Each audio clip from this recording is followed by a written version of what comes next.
Man is a social animal. मानव एक सामाजिक प्राणी है। वो समाज के बिना नहीं रह सकता।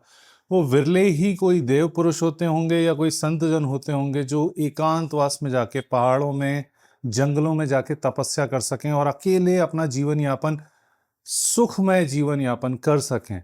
ऐसे कोई विरले ही दिव्य पुरुष हों तो बात अलग है, वरना नॉर्मली नॉर्मली व्यक्ति जो है, मानव जो है, वो समाज के बिना नहीं रह सकता। समाज से मेरे कहने का अभिप्राय है हमारे दोस्त, हमारी फैमिली, हमारे फ्रेंड्स, हमारे नेबरहुड्स, हमारे आसपास में रहने वाले लोग जिनके साथ हम डेली लगभग इंटरेक्शन करते हैं। उसमें कई नए लोग मिलते हैं, कई पुराने लोग मिलते हैं। तो मैन जो है, ह्यूमन जो है, वो सोशल सर्किल के बाहर जाके नहीं रह सकता। ये बात सबको मालूम है। अब जब हम इंटरेक्शन दूसरों के साथ करेंगे, क्योंकि ह्यूमन को अपने खाने पीने के अलावा जानवरों की जो इच्छाएं होती हैं कि भैया खाना पीना भोगना और सोना, उसके अलावा भी उसके बहुत इमोशनल रिक्वायरमेंट होते हैं, बहुत इंटेलेक्ट रिक्वायरमेंट होते हैं, जिसके लिए उसे समाज की और लोगों के ऊपर डिपेंडेंसी होती है। और जैसे ही बात दूसरे लोगों की जाएगी, तो आपको मालूम है विश्व में बड़े भांति भांति के विचित्र लोग पाए जाते हैं। अलबत्ता हमको तो मानना चाहिए कि प्रत्येक व्यक्ति अच्छा ही होता है, लेकिन असलियत की बात की जाए तो वो थोड़ी सी अलहदा होती है, जिसके बारे में मैं आगे आपके साथ चर्चा करूंगा। बहुत ही विचित्र प्रकार के प्राणी आपको जीवन में टकराते हैं। अपने पूरे जीवन काल में ऐसे लोग टकराते हैं, इनके ऊपर हमारी डिपेंडेंसी तो होती है, चाहे ना चाहे, गायब बगाए हमें इनके साथ संबंध स्थापित करने पड़ते हैं। लेकिन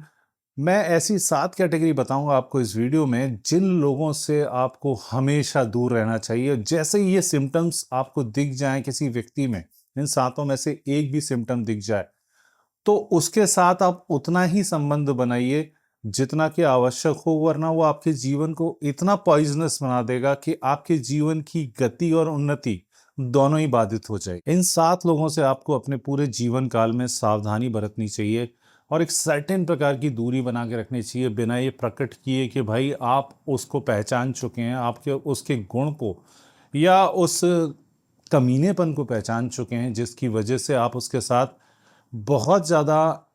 बहुत ज़्यादा अंतरंग संबंध नहीं बनाएंगे, बहुत ज़्यादा निकट नहीं आएंगे।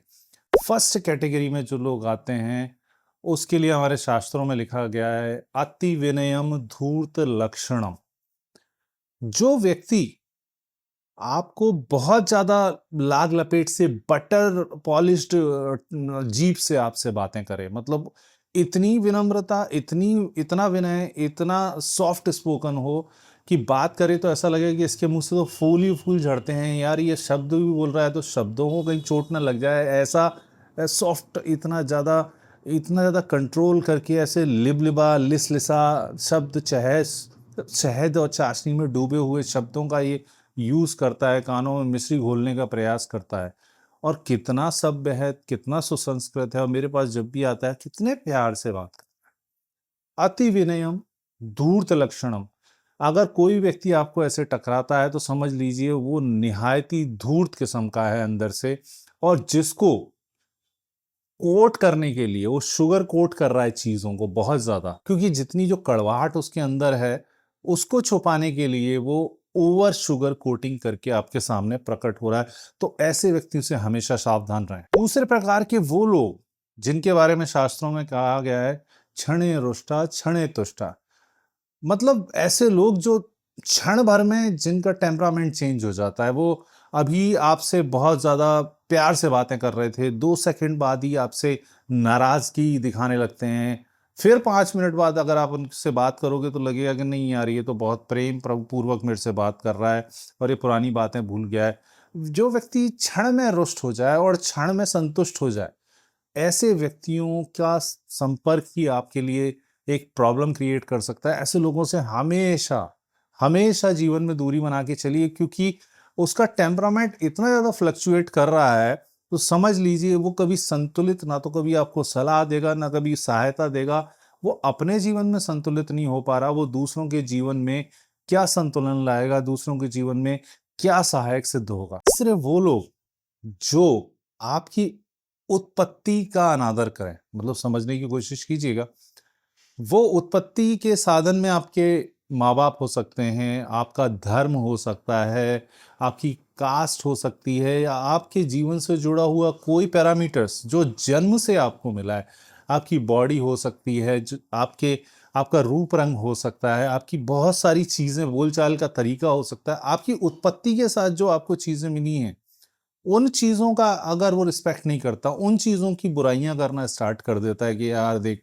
यार तू दिखता कैसा है, यार तेरे इधर ये प्रॉब्लम है, तेरे पैरों में ये प्रॉब्लम, तेरे हाथों में ये प्रॉब्लम, तेरे चेहरे में ये प्रॉब्लम, यार तुम्हारा तो धर्म ही खराब है यार, ये बेटर तरीका है जीवन जीने के लिए, यार कहाँ तुम पैदा हो गए, तुम्हारे माँ में ये मेरे को ये समस्या दिखाई दिखती है, तुम्हारे बाप बड़े प्रॉब्लमेटिक हैं, ब्ला ब्ला ब्ला। अगर आपकी उत्पत्ति से जो चीजें जिन पे आपका कोई कंट्रोल नहीं रहा, जब आप पैदा हुए थे आपको नहीं मालूम कि ये चीजें मेरे साथ क्यों जुड़ी हुई हैं, उन पे आपका कोई भी हक नहीं है, और कोई भी आपने उसमें कोई भी कंट्रीब्यूशन नहीं किया है, उस चीज पे अगर वो आपको पॉइंट आउट करे और बार बार डिसरिस्पेक्टफुल हो, तो भाई समझ लेना जो आपके उत्पत्ति पे, मतलब आपके जन्म जातीय चीजों पे अगर वो क्वेश्चन मार्क लगा रहा है, तो वो यकीनन एक बहुत ही विध्वंसकारी सोच वाला व्यक्ति है, जो कभी भी जीवन में आपका भला नहीं सोच सकता। ऐसे लोगों से भैया दूर हो जाओ, हट जाओ, भाग जाओ, अपने जीवन से दफा करो। चौथे उस टाइप के लोग जो भाई बहुत ज्यादा प्यारा पप्पू बनना चाहते हैं सबका, मतलब अगर आप फ्रेंड्स में हैं तो वो हर प्रत्येक दोस्त को बिल्कुल, मतलब हर व्यक्ति को सेट करने की कोशिश में लगा रहता है, सबका भला बनने की कोशिश करता रहे, ऑफिस में है, चाहे स्कूल में है, कॉलेज में है, फ्रेंड्स में है, फैमिली में है, जो हमेशा सबको सेटिस्फाई करने के प्रयास में लगा रहता है, किसी का बुरा नहीं होना चाहता। जो मैंने बोला था ना कि भाई वो एक कैटेगरी और बताई थी, उससे थोड़ा सा भिन्न है कि भैया अति विनयम नहीं है ये, मतलब वो हर व्यक्ति को सेटिस्फाई करने की कोशिश करता है, चाहे अपने बातों से, काम से, किसी ना किसी प्रकार से हाफ बेक्ड सेटिस्फेक्शन वो प्रोवाइड करने की कोशिश करता है लोगों को। तो भैया जो सबका भला बनता है वो निहायत ही कमीना व्यक्ति होता है, क्योंकि वो सबका भला करने के प्रयास में केवल अपना भला देख रहा होता है, और ऐसा दुनिया में कोई व्यक्ति पैदा ही नहीं हुआ। अरे व्यक्ति की तो छोड़ दीजिए, आप किसी परमात्मा के बारे में सुन लीजिए भाई, जब उन्होंने अपना जीवन जिया तब भी उनकी बुराई होती थी, वो लोगों को सेटिस्फाई नहीं कर पाया, ना उन्होंने प्रयास किया लोगों को सेटिस्फाई करने का। आदमी कैसे कर सकता है? अगर आपके कोई सिद्धांत हैं, अगर आपके जीवन में कुछ आपने नियम कायदे बना रखे हैं, तो भैया किसी चीज के तो विरोध में बोलोगे आप, किसी चीज को तो डिससेटिस्फेक्शन दोगे। लेकिन अगर आप सबको सेटिस्फाई करने की कोशिश कर रहे हो, सबका प्यारा पप्पू बनने की कोशिश कर रहे हो, तो भैया वो आपके साथ तो वो कभी अच्छे संबंध बनाएगा नहीं, क्योंकि उसे तो सब लोगों को सेटिस्फाई करना है। जैसे आप हैं उसके लिए, वैसे ही सब लोग हैं, वो सब लोगों को केवल एक ही कैटेगरी में रखता है, एक ही स्लॉट में रखता है। तो भैया ऐसे लोगों से भी आप दूरी बना के चलें, तो ही आपका भला रहेगा। पांचवी कैटेगरी के वो लोग जिनसे आपको सावधान रहना चाहिए, जैसा कि शास्त्र बोलते हैं इसके बारे में, निंदक नीरे राखिए। लेकिन इससे थोड़ा सुपरलेटिव डिग्री की बात करेंगे हम। निंदक होना एक अच्छी बात है कि भाई आपको कोई क्रिटिसाइज कर रहा है, आपकी कमियों को बता रहा है, लेकिन एक व्यक्ति जो लोगों के सामने आके आपका मजाक उड़ाना शुरू कर दे, आपकी निंदा करना शुरू कर दे, या जब आपके पास आए तो दूसरों की निंदा करना शुरू कर दे कि यार तू बहुत भला आदमी है यार, लेकिन वो बहुत कमीना है, वो तेरे बारे में ये कह रहा था, ये तेरे बारे में ये बिचिंग कर रहे थे, ये तेरे बारे में ये गॉसिप कर रहे थे। भैया थम जाओ, ऐसे लोगों से संपर्क बढ़ाने से पहले थम जाओ, और सोचो कि अगर वो आपके सामने दूसरों के बारे में इतनी सारी बातें बता रहा है, सो कॉल्ड सीक्रेट जो उसको रखने चाहिए थे अपने मन में, वो आपके सामने वो प्रकट कर रहा है, आप बड़े इंप्रेस हो रहे हो कि हाँ यार ठीक है यार, इसने मेरे को वो वाली चीज बता दी, और वो व्यक्ति मेरे बारे में इतना बुरा सोचता है। लेकिन वो ही व्यक्ति दूसरे व्यक्ति के पास जाके आपकी बुराई 200% करता होगा, आपके सीक्रेट भी वो दूसरों के साथ शेयर करता होगा, ये गारंटेड है। क्योंकि व्यक्ति किसी का सगा नहीं होता इस मामले में, जिस व्यक्ति का स्वभाव में ही आ गया कि इधर की बात उधर करनी है, इधर उधर की बात इधर करनी है, तो भाई ऐसे लोगों से सावधान रहें, दूरी बनाएं, हट जाएं, भाग जाएं, उनसे संबंध स्थापित करने का प्रयास करना बंद कर दें। छठवीं श्रेणी उन लोगों की जिनके बारे में शास्त्र कहते हैं, आवत ही हर से नहीं, नैनन नहीं सने हैं। तुलसी वहां ना जाइए जहां कंचन बरसे मेघ। मतलब चाहे भाई आसमान से पैसा बरस रहा हो, अगर मन में स्नेह नहीं दिखाई दे रहा, उसकी नजरों में आपको अपने लिए प्रेम नहीं दिखाई दे रहा, ऐसे लोग होते हैं जो हमेशा मनी ओरिएंटेड होते हैं। मतलब वो आपसे जब भी मिलेंगे, जितने समय बाद भी मिलें। अच्छा, संबंधों की एक अच्छी विशेषता ये होती है कि जिनसे साथ आपके अच्छे संबंध होते हैं, तो उनसे आप डेली मिलें, 1 साल बाद मिलें, 10 साल बाद मिलें, या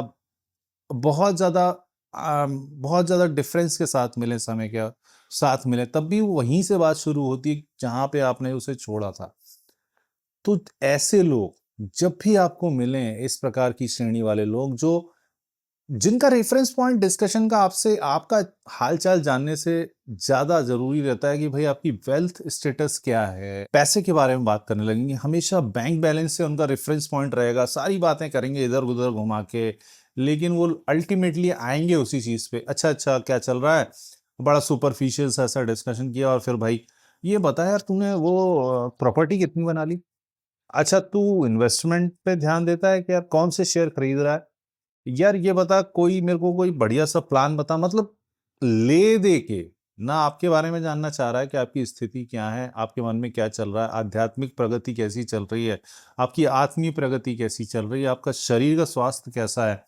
बजाय वो हमेशा उस माइंडसेट में रहता है कि इसने कितना पैसा कमाया है, और मैंने अपना शो ऑफ भी करता रहता है साथ में, यार तूने ये लिया है, मैं तो देख इसमें मैंने इतना इन्वेस्टमेंट किया था, रिटर्न देख मेरे, देख कितना परसेंट मिल रहा है, मेरे को 15% मिल रहा है, तू क्या 7-8 टके पे लगा हुआ है, और तू बुद्धि लगाया कर। मतलब कुल मिला के लब्बो लुबाब ये,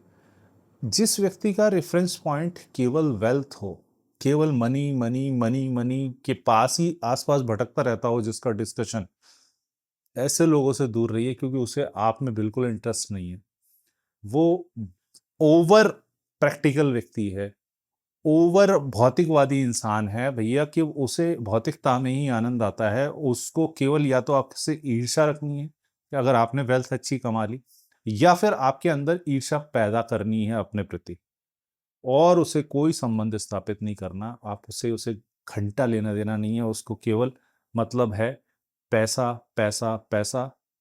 बस। तो भैया समझ लो कि जो व्यक्ति को मैं तो नहीं दे रहा, धन को अति से अधिक महत्व दे रहा है, तो ऐसे लोगों के साथ छुटकारा पालेंगे जितना जल्दी ना, उतना आपके लिए अच्छा रहेगा। नहीं तो वो किसी काम के लिए नहीं है आपके, बल्कि आपके जीवन में केवल केवल परेशानियां, ईर्ष्या, क्रोध, वैमनस्य, डिससेटिस्फैक्शन और इस प्रकार के विचार आपके अंदर पैदा करते रहेंगे, और कुछ नहीं करेंगे। छोड़ दीजिए ऐसे लोग। लास्ट कैटेगरी में मैं उन लोगों को रखूंगा जो यस मैन, एक बहुत अच्छा शब्द है, और यस मैन बोला जाता है कि one should be a yes man, और boss always like yes man kind of fellow. लेकिन अगर कोई आपके जीवन में ऐसा है जो हमेशा यस मैन बन के रहना चाहता है, या वो यस वोमन बोले, मतलब आपने बोला यार आज तो मौसम बड़ा अच्छा है, हाँ यार मौसम बहुत बढ़िया है, आपने बोला नहीं यार आज जो है ना ये खाने में स्वाद नहीं आ रहा, मतलब उसका खुद का व्यू है ही नहीं। प्यारा पप्पू वाला कैटेगरी अलग था, एक अलग विचित्र टाइप, क्योंकि मैंने बोला ना, जब आप बाहर के लोगों से मिलते हो, इतने ज्यादा विषम और कॉम्प्लेक्स माइंडसेट होता है लोगों का, जिनको समझने में बहुत टाइम लगता है। मैं इस वीडियो का आगे का भाग भी बनाऊंगा अगर आप लोगों को पसंद आया तो भाई यस मैन वाली कैटेगरी जो है कि यार उनका खुद का कोई भाव नहीं है, they are just trying to impress, बस केवल आपकी हाँ में हाँ मिलाना है, बाकी आप जाओ भाड़ में।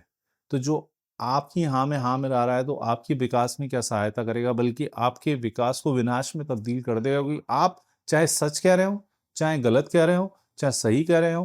कुछ भी आप बक रहे हैं, उसके साथ में हाँ भाई बिल्कुल सही यार, बिल्कुल बोले इस रास्ते चलना है, हाँ हाँ इसी रास्ते चलना है। और वो जिस अगर रास्ते में प्रॉब्लम आई, वो सबसे पहले खिसक लेगा, लेकिन वो आपकी हाँ में हाँ मिलाता रहेगा जब तक कि उसके हित आपके साथ जुड़े हुए हैं, जब तक कि उसे कुछ ना कुछ फायदा दिखाई दे रहा है आपके साथ। और या तो फिर उसका ये बेसिक स्वभाव है, तो भैया हाथ जोड़ के, है ना, दूर रहिए, सावधान रहिए ऐसे प्रकार के लोगों से। तो मैंने जो 7 कैटेगरी में कोशिश की है इन सारी चीजों को समाप्त करने के लिए, अब मानव मस्तिष्क स्वभाव इतना ज्यादा जटिल एक संरचना है कि उसको इतनी आसानी से और इतने सरलता से समझाना मुमकिन नहीं है, लेकिन मैंने फिर भी स्लॉट में डालने की कोशिश की है। आशा करता हूं कि आप इस प्रकार के विश्व में साथियों से, लोगों से, सामाजिक प्राणियों से, फैमिली से, फ्रेंड से,